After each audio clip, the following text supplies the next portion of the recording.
Seorang wanita membuat heboh jagat dunia maya dengan video curhatannya. Ia membeberkan mahalnya biaya perceraiannya.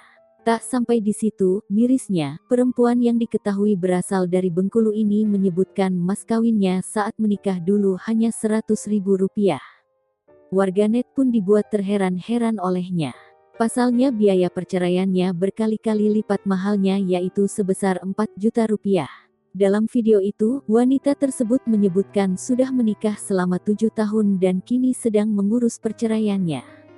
Ditambah, ia juga mengaku bahwa dirinya merasa tekor lantaran biaya perceraiannya tersebut ternyata lebih mahal dari mas kawin pernikahannya.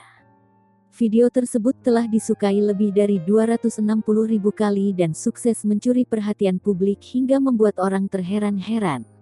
Apalagi, suami wanita itu ternyata memberi nominal mas kawin pernikahan yang sangat kecil.